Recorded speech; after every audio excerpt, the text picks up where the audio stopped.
Hello, j'espère que vous allez bien ce magnifique dimanche. Pour nous, c'est de la pluie, mais c'est un dimanche et le soleil est toujours là, dans le cœur, dans les yeux, dans la tête, c'est ça qui compte, n'est-ce pas?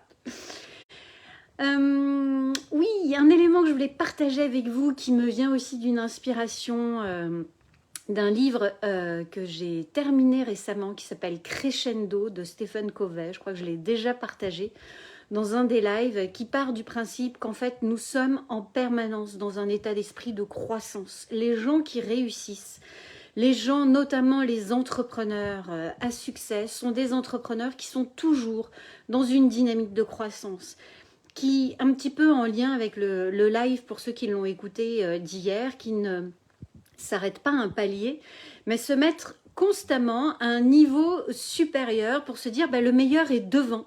Du coup, ce que je vis là maintenant, peut-être le challenge que j'ai en ce moment, c'est juste un challenge passager, d'où l'importance de la vision aussi, parce que c'est là-bas que je vais. Et je sais que c'est qu'une étape, je sais que c'est qu'un grain de sable, je sais que c'est juste un petit pas ou une opportunité de regarder les choses différemment, mais je ne m'arrête pas à ça. C'est pour ça que, de mon point de vue en tous les cas, avoir une vision très claire de là où vous voulez aller et garder cet état d'esprit de croissance permanente, vous dire ok, qu'est-ce que je peux apprendre de cette situation, comment je tire des leçons de cette situation qui ne m'a pas apporté les résultats voulus, qui peut-être a été un échec.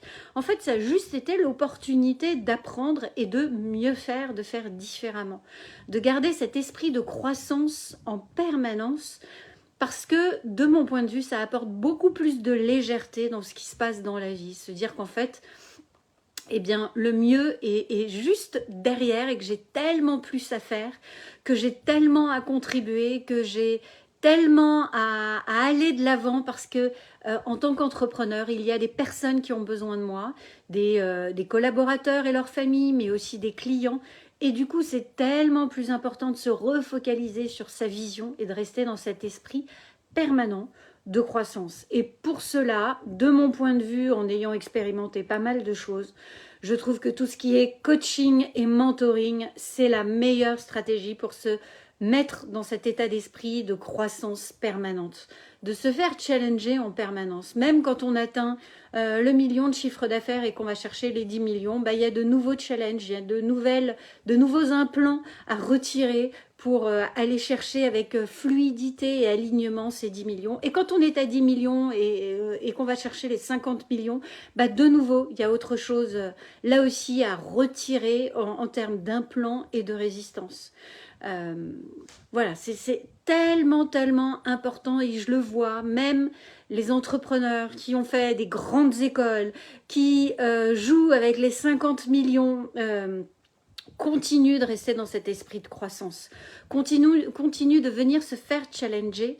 J'ai le témoignage encore de ce client là avec qui je vais passer 2 jours la semaine prochaine, qui me disait ok, je vois pas bien, mais je fais confiance, je me laisse faire, je me laisse guider, on va y aller. Et c'est ok, j'y vais, dans 100% coachable, 100% je sors de ma zone de confort.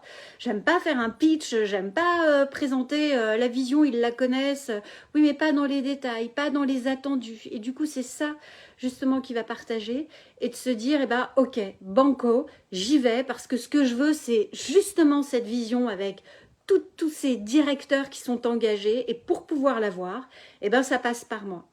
Donc maintenir cet état d'esprit de croissance, pour moi en fait ce n'est ni plus ni moins la vie, être dans cette dynamique, d'aller toujours de l'avant et de donner toujours le meilleur de soi.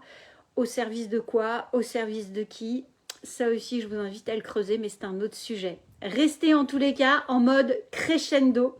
Je vous le recommande fortement pour un plein épanouissement dans votre vie et dans votre business. Je vous souhaite un merveilleux dimanche et je vous dis à demain. Bye bye.